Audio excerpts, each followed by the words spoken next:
Welcome, everyone, to the Presidential Invited Panel, Connecting Beyond the Binaries, Our Histories, and Our Present. I was very honored to, of course, be selected, voted in as president of the American Folklore Society. And there are two things that started immediately in my mind. I started thinking and working. One was this panel, and then the talk that I will deliver next year. And for this panel, usually the president invites a speaker. But in my mind, especially because at the time we were going to be meeting in Tulsa, I thought what better way than to bring in voices from that region to speak to us and to enlighten the society members. And I chose three people that I know and love and thought would be, I want to share them with you. So our first speaker, Allison Hedge Koch, is an award-winning poet, writer, editor, and filmmaker whose books include poetry books like Year of the Rat, Dog Road Woman, Off-Season City Pipe, Blood Run, Streaming, Burn, and the memoir, Rock, Ghost, Willow, Deer, an animated poem and a play, Icicles. She has edited 6 anthologies and received numerous awards. Most recently, she spent a semester in the Department of American Studies at the University of Hawaii, Manoa, as the Dan and Maggie Inouye Distinguished Chair in Democratic Ideals, teaching Indigenous lands and waters. She received her MFA in poetry from Vermont College, and among her many awards are the Lifetime Achievement Award from the Native Writers Circle of the Americas, a 2015 Penn Southwest Book Award, and the 1998 American Book Award for Dog Road Woman. She also published the memoir, as I said earlier, and she currently serves as a distinguished professor of creative writing at the University of California at Riverside, where she teaches poetry, prose, performance, fiction, film, interdisciplinary work, and she also teaches narrative medicine for the UCR School of Medicine. I first met Allison at Macondo, a writer's workshop started by my friend Sandra Cisneros here in San Antonio. We didn't become intimate friends right away because it was a workshop and we were both very busy. But last summer, I happened to be in Portugal and I saw on Facebook that she was there too. So we set up a chat and we met actually in person. This is, of course, pre-COVID, and had a wonderful conversation. And I knew right then and there that she would be one of my guests today. I am so glad, Allison, that you accepted my invitation, and thank you for being with us.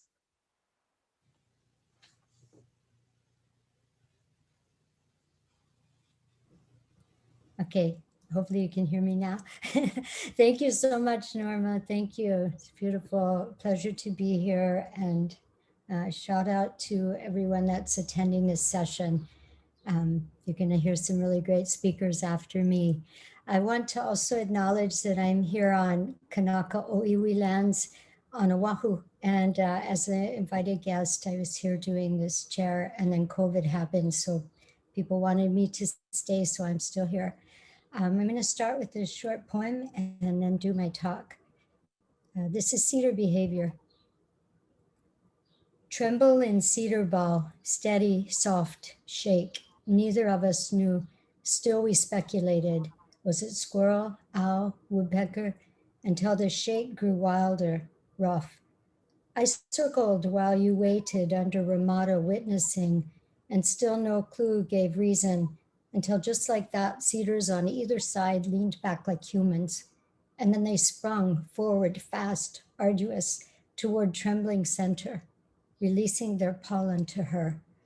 A mesmerizing green cloud fully permeating space surrounding the trio, while the trembler eased back into herself, still and shattered, what we thought we knew of trees. I was born already gone without breath, and I brought in with me the memories. My parents breathed me back to breath again when I was 2. I was left with a mild cerebral palsy from the birth injury and epilepsy and neurological issues, and so raised to look at these maladies as other ways of perceiving. I too have a lazy eye and I'm definitely clumsy. My mom was electroshocked following the birth of my brother 15 months past me, and went from postpartum psychosis to full-blown schizophrenia from that day forward for decades. Our dad said, "You don't leave someone who's sick," and he stuck it out. He raised us to respect her as the only mother we had, and spent who knows how many hours and years detailing what can be learned from someone who's living in 2 worlds, and that there is sacred in everything, every challenge. And he taught us to deal with it, to cope. We had our own share of conditions, like my dad and my granddaughter. My first onset of rheumatoid arthritis was preschool. I had gangrene of the throat by primary school, and on so. In our family, what is known as folklore saved me, guided me, and gave me strength. Humility balanced me. It righted me, no matter how wrong I was perceived as by myself or others around me. It was my measure. By the grace of my father, his songs and stories, my life had purpose, a reason. He drew on stories he was raised with and taught us to see through story more than anything else. There's another excerpt from a long poem called Burn. Hot metal searing dad's eye, the soldering pipe flash went into his sclera surrounding inside. He called to me for water. I could walk then, but I was too young to explain. I knew the serious nature of it and how to draw water to heal. Throughout my childhood, every question raised was responded to with stories, sometimes song along with it, and always a notion of something longer in all of it, and the event at hand and appearance of the same. Later, he would also add in explanations and other ways of perceiving appearance, sometimes teaching us to learn kinships, and all centered on how to be in the world and how to act within it. All of it who we were before and long ago generations, and all the way up to him and then us. It was the only way I knew how to see anything, and apparently made me grandma-like as a kid, as my friends would always tell me I'll be a great grandma if I make it to one. He taught us to sew clothes, cook, make soap, tend fires, keep fire and water separate, make something from almost anything around us, and to carve and weave, and to beat at home. He taught us to fix things too, anything mechanical, all of it still based in greater thought, like the time I called him and told him our ceiling light burned out when we turned it on after school. He had me put down the phone and get a ladder, turn off the main switch, and taught me to rewire the light over the phone on a ladder with stories of electricity and pathways and sparks of light, lights at Brown Mountain, lights that wake us up, lights that talk to us. I was 8. Really, there wasn't anything it seemed he didn't have a story for to teach us through. Almost any question you might ask, he would respond for years, revealing different parts of the question through stories. And you would receive some traditional versions and those modified with input of scientific terms, such as anthocyanin or xanthophyll. I'm in some way just a notion of the stories and their teachings, their humor, their longing, and in some ways they fed me, cradled me, and stood me up and set me down. They provided for me, and I wish I could remember all of them today. And his way of reasoning anything all came out in the same story voice he talked in about long stories. So at times when he was teasing you, it sounded like something serious, and then the punchline he'd repeat alone to us to make us laugh, remembering the whole. Hilarious. It was more than talk, though, it was living. Everything around us had life force, and we embraced being connected to it. My friends would always think my parents were my grandparents, since they had us much later, and having had 3 kids that passed away before we 3 lived. My paternal grandparents were born in 1878 and 1882, and they raised him. His mom had him as the youngest of 9 at 40. She was a midwife and worked with roots and plants for ailments and health. So we grew up with all sorts of home remedies, and they still proved true. Pharmaceuticals oftentimes are just the synthetic of the natural plant and mineral world, derivatives of it, all of its history. Some many people tried out those plants until finding the right one for so many things, or a bird told them which one to use, or an otter or a bear. Animals know what's what, and people have short memories. At least in the state we're living in now, where truths are oftentimes annihilated before they're uttered, or what is good for us is often kept out of reach, even today. I worked in the fields as a kid. I fished, canoed, same as him, his family. Before I was 16, I had my own allotment of tobacco and sweet potatoes and became a sharecropper. My dad came out and built me a quilt frame immediately to finish off some family tops that were undone when people left. I grew everything we ate and canned in tobacco barns. The plants were planted in partnership from his stories as well, so they could coexist and feed one another. If field labor and growing was good enough for Dad and his family, it was definitely good enough for me. Near the end of my teens, I moved into my third or fourth cropping place, dug the latrine, built a rack, installed a shower head, and topped the structure with 2 drums to hold water. One I painted white and one black for cold and hot solar shower apparatuses. I also broke horses for a living and trained dogs. Worked construction off season and lived off the land and waters when I was fishing. We laid out under stars a lot, and I still go out to them for comfort. Isn't that what all of this really is in the end? Just a bit of understanding through story, through song, some bit of measure of being with the larger scope of things and not disturbing it, but coexisting within it, and of sustenance and finding comfort. Story and culture are inextricable. They not only coexist, story and culture co-create each other throughout eternity. I consider story like a giant sphere, like the sun. It's always moving, always circulating within itself, always twisting in, out, expanding, growing, nurturing, and providing for us. Consider culture as being a nearby spherical entity that shares its realm but is codependent upon it to exist.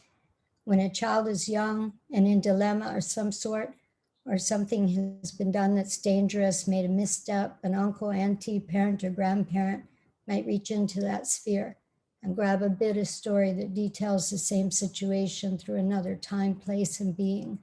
The story is offered in a way that the advice is taken more readily, more seriously, and recalled as a way to be. And as need to know basis culture, when a time is right culture, this is imperative to education, to creating and recreating culture in cultural ways. And during the course of a lifetime, the stories offered are told in a multitude of manners to portray whether contemplation must occur and how you should contemplate. If you're lucky to live long enough, you may begin to grasp being the person who can offer a story. The as need to know education, and the seasonal and familial stories that contain the histories and ways of being, sometimes in more elaborate construction. Conversely, culture creates story. It is from life, from living, from witnessing, from testing out plants over thousands of generations, from growing, from learning, expanding, remaining connected to kinships. That story reflects and teaches through over the course of a multitude of generations who follow. Stories and narratives are the first thread of kinship value in any education. And that is true with place, because culture and story also come from the lands, the waters, the air, the flora and fauna that make the place, the environment, and teach us how to live there, how to coexist and care for the whole. The stories that represent place are essential to maintain and sustain environment, and we coexist there within it. The way we act within any environment is constructed through the stories that lead us as human beings. Thank you. Thank you, Allison. Indeed. Now you see why I wanted to share her with you. Yeah. Our next speaker is Charlotte Heth, not a stranger to many of us at AFS, a professor emerita at the University of California, Los Angeles in ethnomusicology. She is the author of many articles and books on Native American music, and she served as president for the Society of Ethnomusicology. A member of the Cherokee Nation, her dissertation on the stomp dance music of the Oklahoma Cherokee was one of the first studies to provide an insider's perspective on Native American music. She also served as the Assistant Director for Public Programs at the National Museum of the American Indian in Washington. After her retirement, she worked with UCLA Ethnomusicology Archive in repatriating digital copies of her field recordings to members of the Cherokee Nation. Dr. Heth, Charlotte, has produced numerous audio and video recordings, including those of Cherokee, Navajo, Pueblo, Seneca, Northern Arapaho, Northern Plains, Creek, Yurok, and Southern Plains performances. I first met Charlotte when I was working at the National Endowment for the Arts in the Folk and Traditionals program, and she came to one of the panels, I believe, and I just felt the kinship. And although we haven't seen each other for many, many years, almost 2 decades, I think, when I learned that she was going to be moving from California to Tulsa, I immediately thought she would be perfect for this panel. And so, Charlotte, I want to share, first of all, I want to share AFS. Wait a minute. I want to share Charlotte with AFS on this panel for so many reasons, but most of all, because I think it's a welcome home.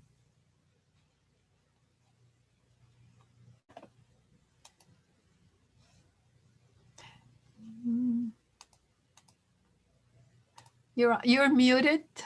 Yeah, There. I'm okay now. The Power of Music and Healing is what I titled this talk. I was born and grew up in Oklahoma, and I'm an enrolled citizen of the Cherokee Nation of Oklahoma. I had one grandfather who was a Cherokee Indian and one who was a cowboy. Both were born in Indian Territory, now Oklahoma, in 1885 and 1888, respectively. Oklahoma was primarily Indian and Black until after the Civil War and was segregated when I was a child. I heard every kind of music in my hometown of Tulsa: symphonies, choirs, Western swing with Bob Wills, the Texas Playboys, Black and white church music, and Indian ceremonials of various tribes. I remember vividly the Indian Centennial in Muskogee when I was 12 years old. Some presentations appealed to a general audience: a daytime parade, and the singing of Indian Love Call in English by a beautiful woman in white buckskin. Also, a notable performance of the Lord's Prayer in Indian Sign Language. We ate wonderful barbecue and attended a commemoration after dark with stellar celebrations of Indian dance and song. For me, the Apache Fire Dance was the highlight of the evening because I had never seen anything like it, and I have loved it from that time on.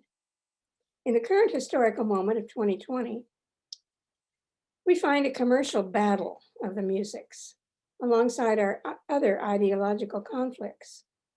As a rule, Western mainstream music acts as an overlay for most people's perceptions and acceptances of music.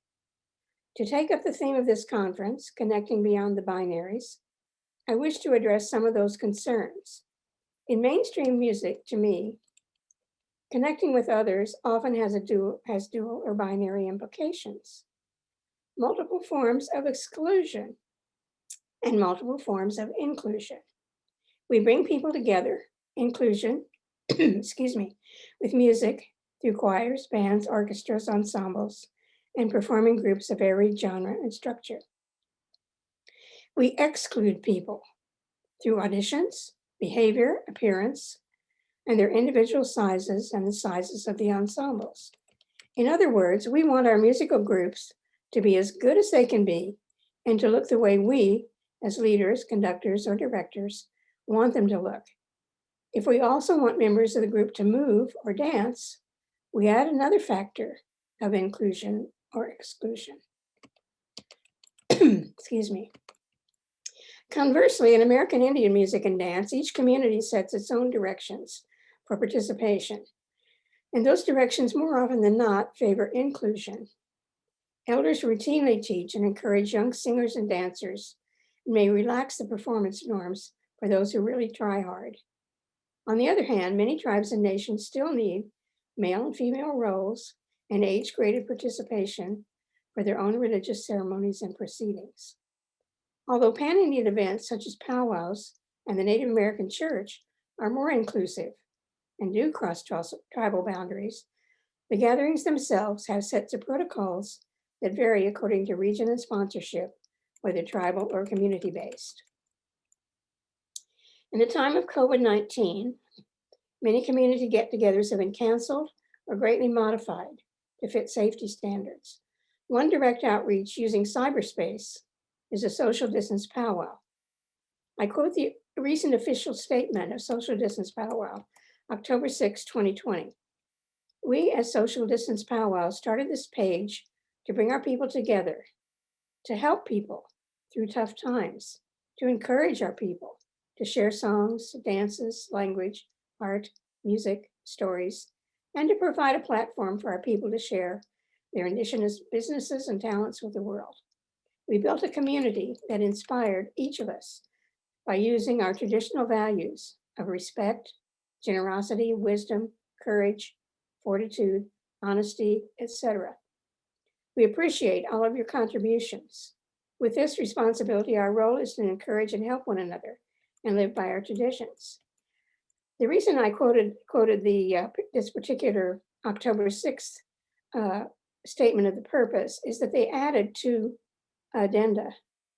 Number one, with the current political climate, we realize that in the political arena, we get led into the colonization of being divided, power struggles, and are more susceptible of being conquered.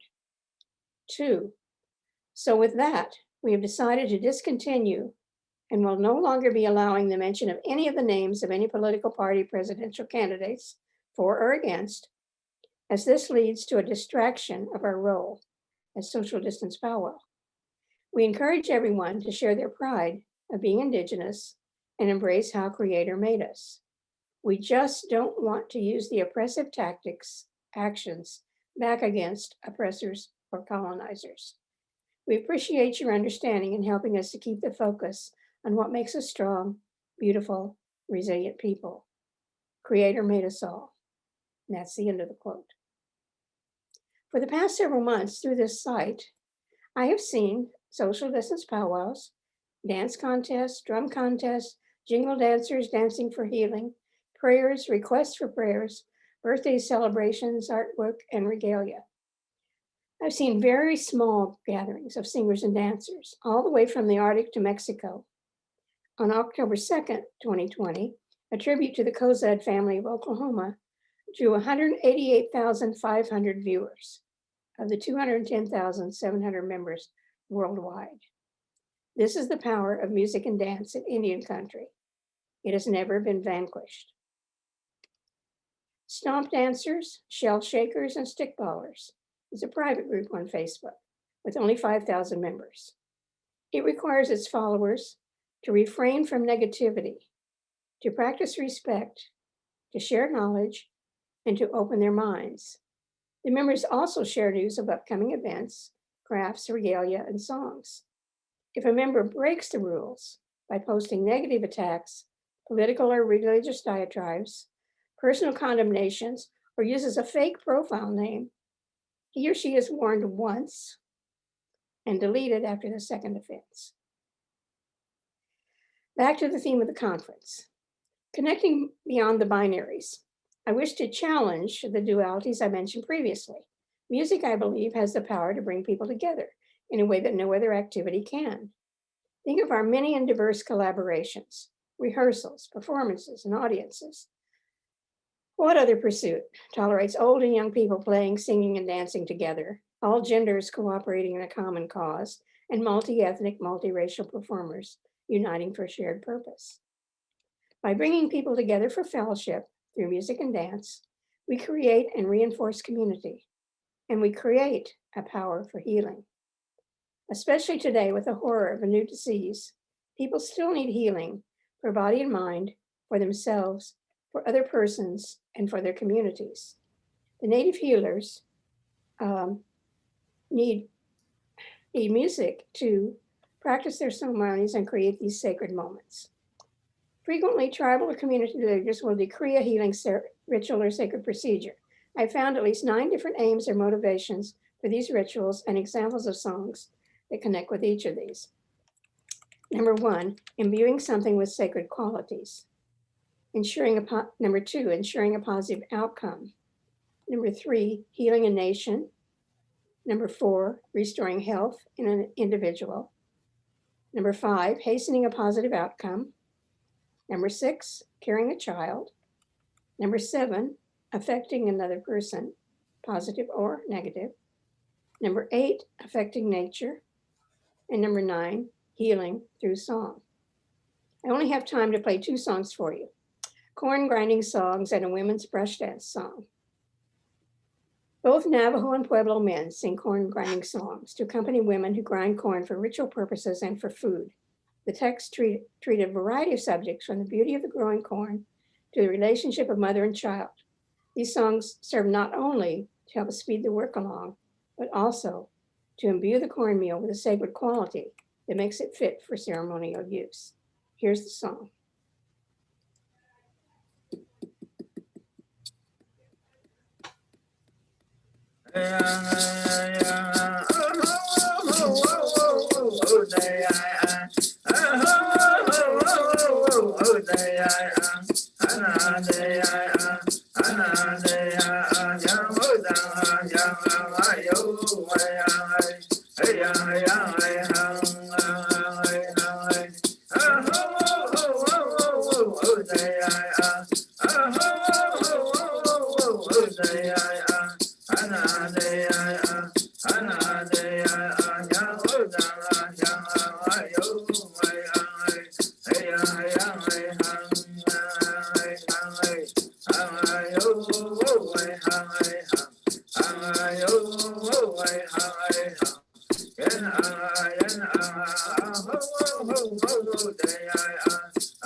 Okay, the corn grinding song.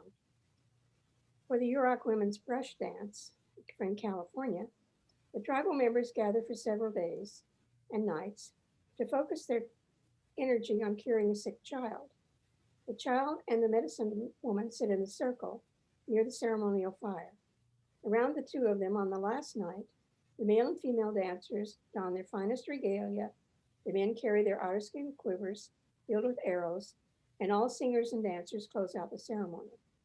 Although the music, the regalia, and the reverence for the dance are used for healing, occasionally the brush dance is performed for public exhibition.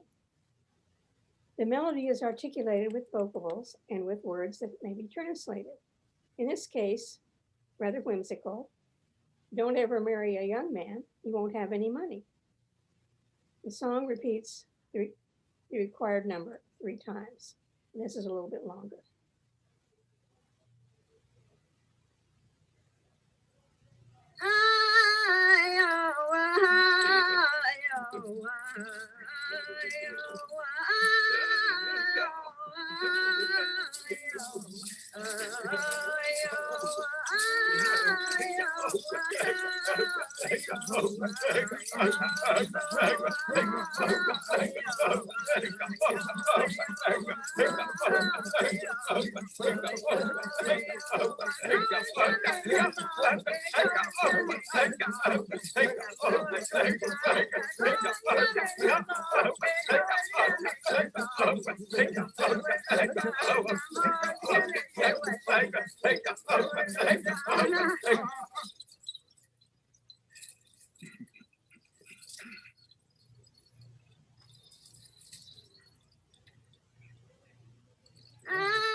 If I knew how to stop it, I'd stop the third repetition, but I don't know how to stop it. So you have to hear it.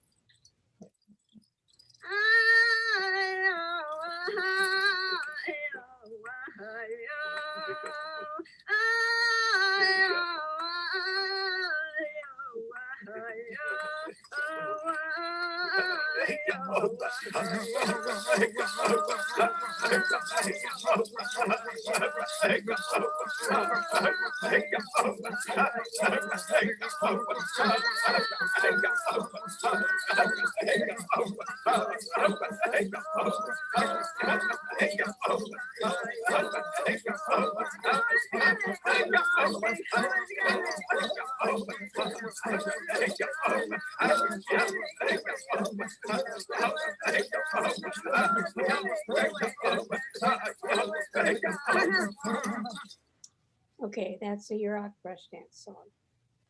The power of music can reignite lost memories, can arouse, soothe, and entrance, can elevate the human spirit, can heighten our senses, can entertain and transcend hard work, can bring people together, either in making or listening to music, can get us moving, either in dancing or marching, and can honor humans and gods. Music can even invade our dreams. For many of us, music chooses us. We do not choose it. And once it has chosen us, music will not let go. The recent activities to share Indian music and dance in cyberspace, can't even say it, may mitigate the losses that we might see through people moving away from home to cities, or some of the disintegration we might see in community life. But I think these cyberspace sharings may mitigate these losses to some extent. The challenge to all of us, as I see it, is to encourage these Indian musicians to pursue and perform repertoires that are now somewhat inactive, to make their traditional musics visible and audible, and to develop strategies to help them pass on important knowledge to other members of their cultures, either young or old. We need these practices to heal us. Wado, that's how we say thank you in Cherokee. And thank you, Charlotte. That was beautiful. And let's see, yes, I wasn't sure if I was unmuted or not. We can hear you. Yeah, there's so many things going through my head. I just want to now go on as I did with Allison, but I will stick to our program. Our next speaker is Jeanetta Calhoun Mish, who is the current Oklahoma State Poet Laureate. She has published extensively, including her most recent books, What I Learned at the War, a poetry collection, and Oklahomeland essays. Her 2009 poetry collection, Work is Love Made Visible, won an Oklahoma Book Award, a Wrangler Award, and the Willa Award from Women Writing in the West. Her first collection, a chapbook entitled Tongue-Tied Woman, won the 2001 Edda Poetry Chapbook for Women competition. She has also edited several anthologies and special journal issues. Among her awards is a Poets Laureate Fellowship from the Academy of American Poets. Dr. Mish is a faculty mentor for the Red Earth Creative Writing MFA at Oklahoma City University, where she teaches criticism and theory, poetics, poetry craft, and research for writers. And I met Jeanetta at the Oklahoma Book Festival when my novel was out.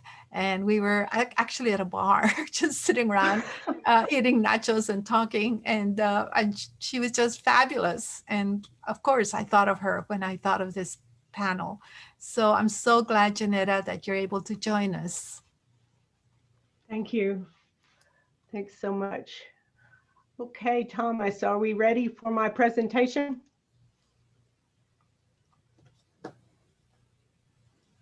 Hello? Awesome. Okay. The woman in this photo is my great granny, Ines Little Sanderson. My grandpa's in the doorway. I knew her well. She lived until I was 15. I've seen great granny prepare chicken for dinner by grabbing one up out of the chicken yard by its head and twirling it around till its neck snapped off. She also had an ingenious method of removing those hard to pluck pin feathers. After the main feathers were gone, Granny would spread the chicken with hot canning wax. When the wax cooled, she would peel it off, pin feathers and all. She read tea leaves and she bought my warts with a penny. In 7th grade, a beloved teacher gave me the first Foxfire book. Foxfire taught me that our family's ways were useful and not something to be ashamed of, that they deserved to be remembered and collected. Next slide. The title pretty much says it all here. This is how I became a poet. It's the language I grew up with, which is an old Oklahoma vernacular that everyone I knew at the time spoke. Woody Guthrie's way of talking is a close comparison to our family's speech ways. He and my grandpa were about the same age. My hometown is Heff. I was 30 minutes from Okemah. When I was a kid at family reunions, someone invariably said that we had enough food for Cox's army. Yes, that's how I heard it, Cox's army. Although I didn't know who that guy Cox was, I knew it meant there was a lot of food. And we knew Mama was serious when she slashed her hand across her neck and told us to put the kibosh on it, even though we had no specific idea of what the kibosh was. How did that gesture survive 400 years after her Scots and Scots-Irish forebears brought the term to America? This is more of my great-granny's family. My grandpa is the little boy with the beanie hat on, and that's his grandma next to him. I listened closely during holidays when family stories were told while paging through photo albums, and when Grandpa would set up the slide carousels in the 16mm movie projector. It got to where I thought I knew people who died long before I was born. I knew their names. I knew stories about them. I knew how they were related to me. For me, poetry is one way to preserve my family's history and life. Ashes and dust. It has taken my garden to remind me how intimately life lies with death. The gold sacks of bone meal and blood meal, the shocking charnel house stink of hydrated lime, every square foot of loamy soil amended by decay. Yet for 5 generations, my family's strong hands have crumbled red brick clods, sown precious seeds, and pulled weeds until our fingers ached. Our palms callous to match the rake and the hoe. We invest ourselves in the bones and the blood and wring life from the ashes and dust.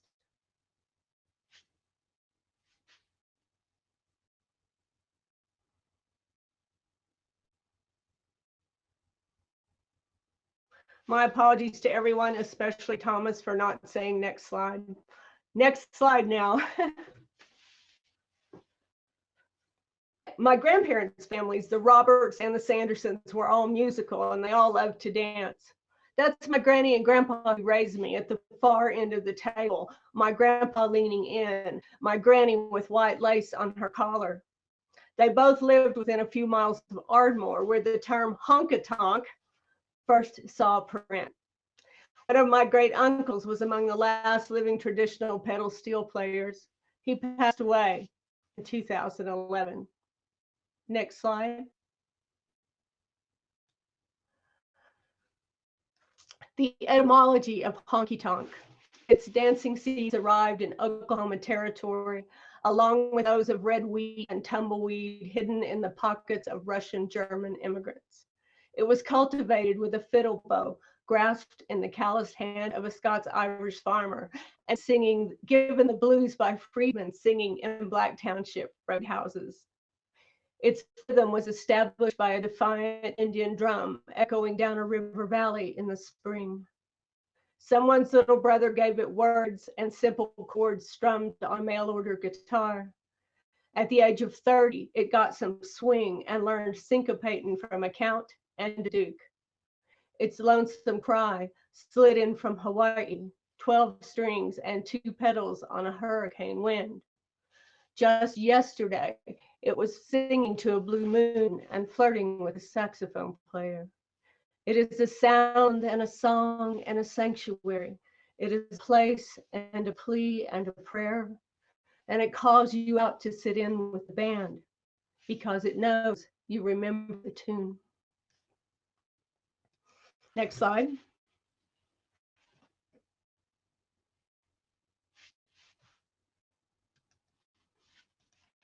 The name of my hometown, Wewoka, is Muskogee for barking water, which refers to the rocky rapids of Wewoka Creek. It is the capital of the Seminole Nation of Oklahoma, and the first area settlement was founded in 1849 by Freedman John Horse and a band of Black Seminoles. I learned a lot about my community and about the troubles of women's lives by listening to the women in the kitchen and by listening while picking out fabric remnants at the dry goods store. Next slide.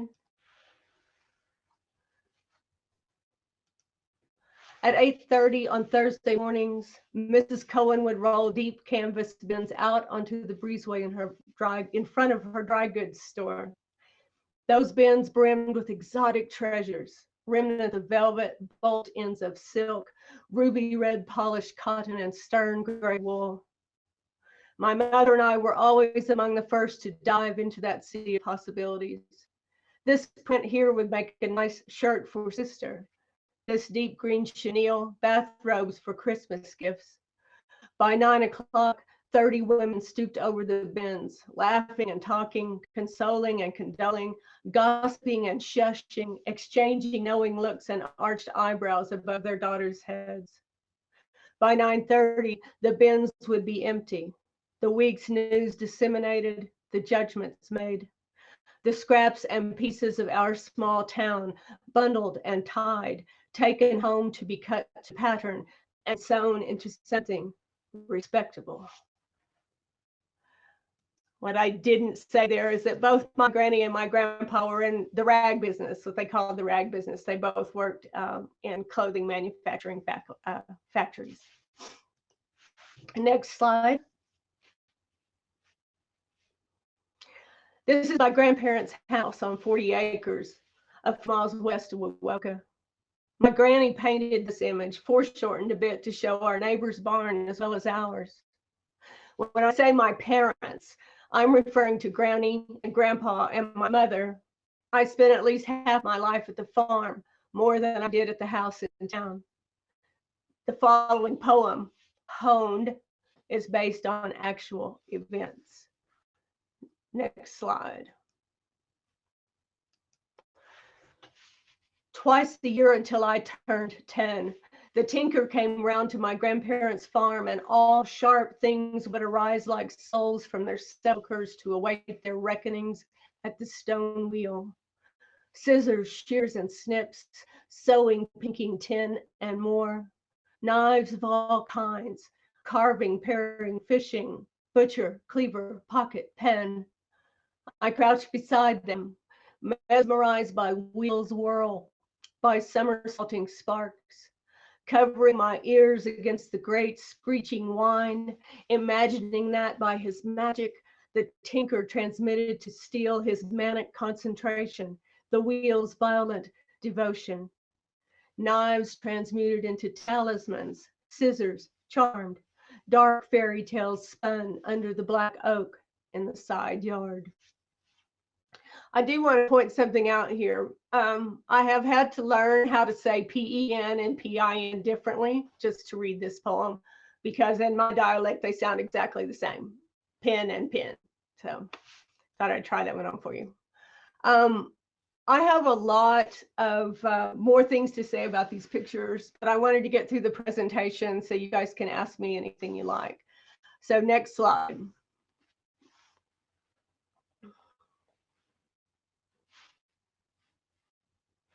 Oh, it started too quickly. There should be a slide before this one. Thomas, the one with the picture on it.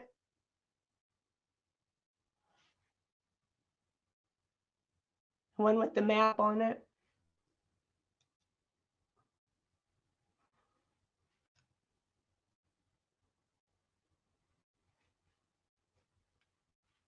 Now hold it there just a minute. Hopefully it won't go by itself. Before I close out, I'd like to let you all know that my love of family lore led me into a never-ending research on Oklahoma poetry history. And of course, Benjamin Botkin holds a place of honor in that history. Recently, two friends of mine discovered that Oklahoma had a poetry history. I shared my extensive research with them, and the University of Oklahoma Press will be publishing an Oklahoma Manor next year, which includes poetry from the 1800s to about 1940, from African Americans, from Native Americans, from Scots Irish like me, and all kinds of other people. So we're really looking forward to the book and grateful that Press has decided to do that. When I give a poetry history presentation, the last slide is a map of Oklahoma literary connections in the 1920s and 30s, with Benjamin Botkin and William Cunningham as the foci, like binary stars in the Oklahoma literary constellation. If you would like to have a look at that continually updated map, just email me and I'll send it along. Now, for the last poem. Those of you who are over 40 have likely been asked to sign a directive to let your families and your doctors know your end of life wishes. This last poem is my directive. Next slide.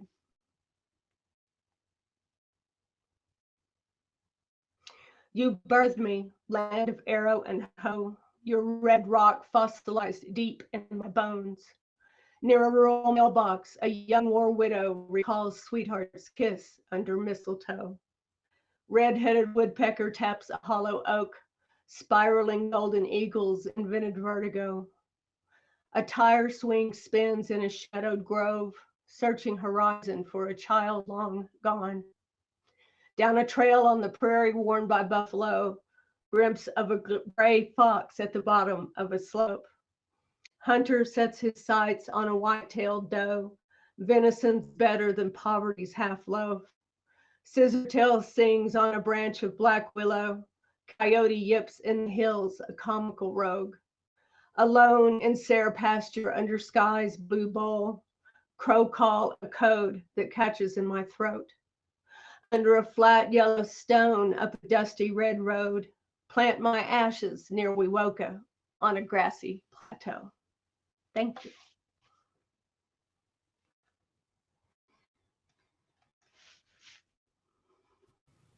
Thank you, Jeanetta, and You're welcome. to all three of you. We have about 10 minutes left of the session, but I think we can go a little over if we want to.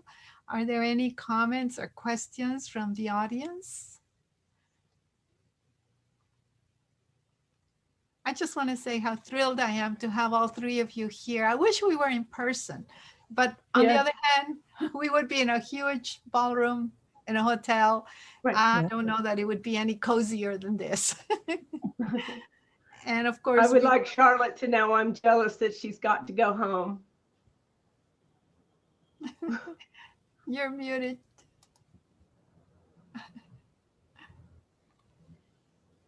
Still muted, Charlotte. Okay, got it.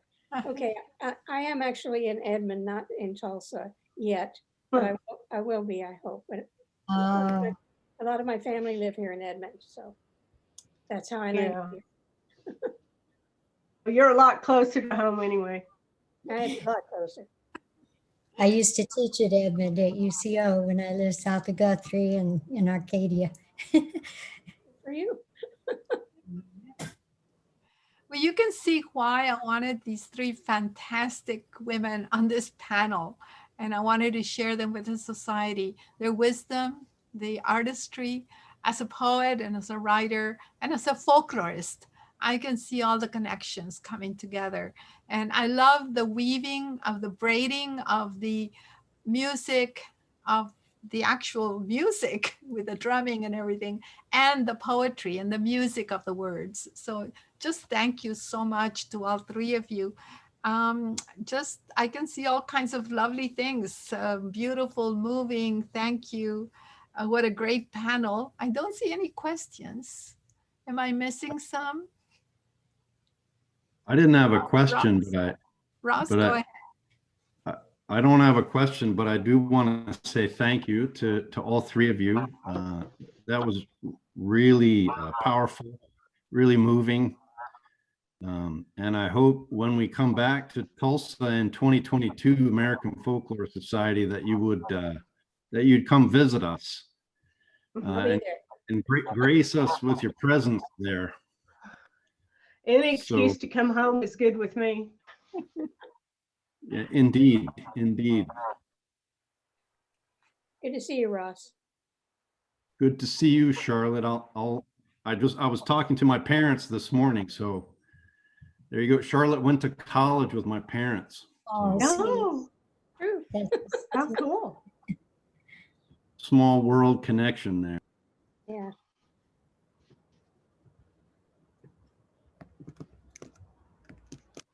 I can't see everyone, so if you have a question. Oh, can I answer a comment before we go, Sure, Norma?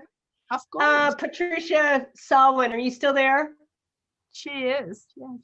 All right. She says she remembers a man coming around with a sharpening wheel, sharpening her mother's scissors and boulder. There's another, as always with stories, there's another story behind my poem that's behind a story.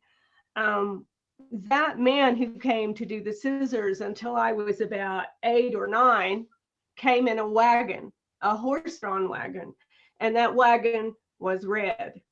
Does anybody know what ethnicity that man was?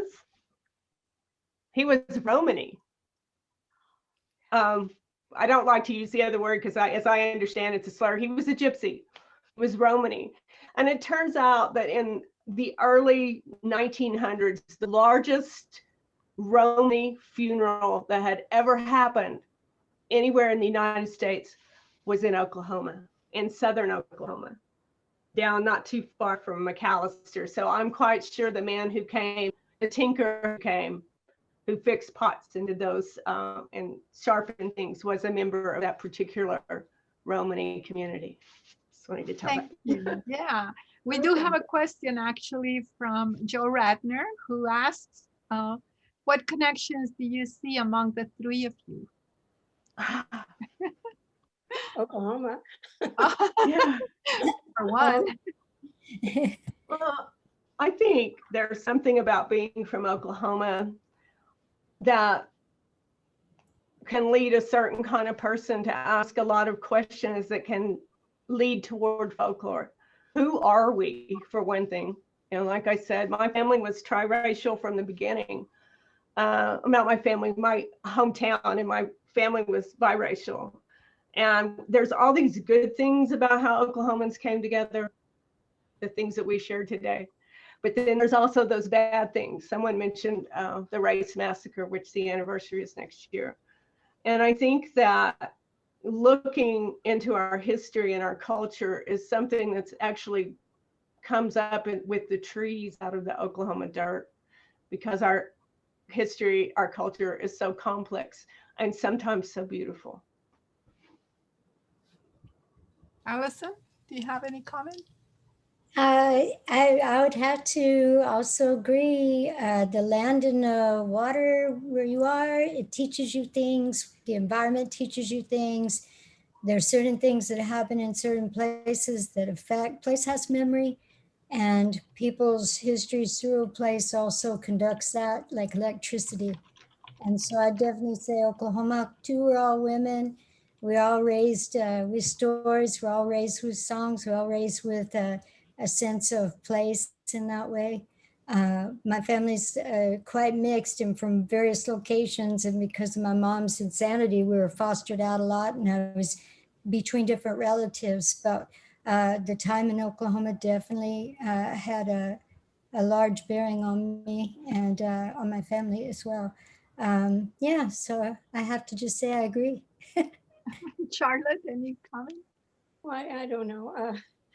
I said a lot in my talk about where I came from and what I've been doing, and I really don't have much else to say. But it's really nice to come back home. I guess that's the thing, and people treat me as if I'd never left, which is kind of fun too.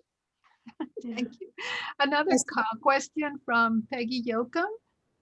She wants to thanks to all. Jeanette, which book of yours contains your poem Pia Toya that you read to us earlier? And she's referring to the opening where we had Jeanetta read her poem. Yeah. What a sparkler that poem That's is. in What I Learned at the War.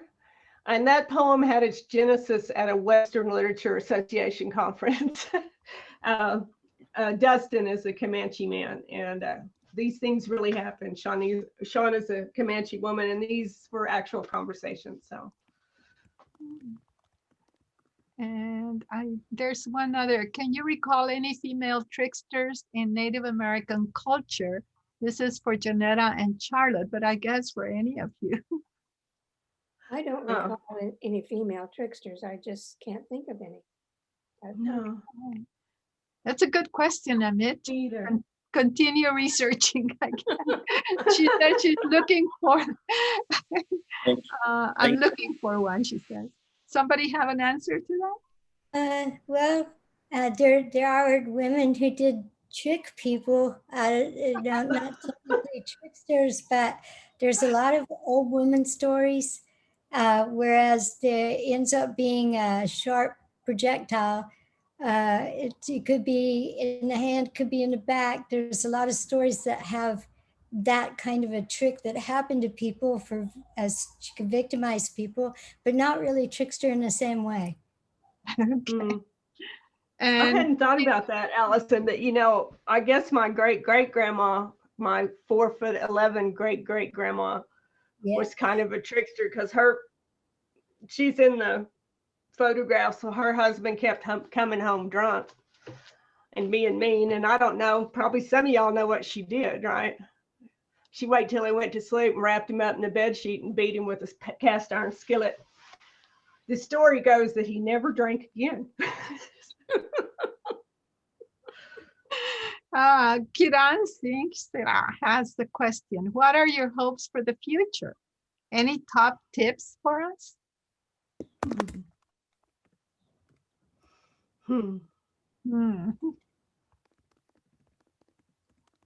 No? It's hard to think of the future right this moment, isn't it, for all of us? Yes. It's just nice to be in this warm space with all of you in the present. Well, if I can say something, Kiran, my hope for the future of AFS is that we continue to bring in voices that have been outside of us and to share with us, and that we continue opening up the space for all of us to bring others in. And just so nice to have everyone here. And we are right at 5:30. But like I said, if there's another question or anything, we can stay a little longer. Yes, James. I have a question, and it's deeply poignant in terms of how we creatively respond to our environments. It's for Jeanetta.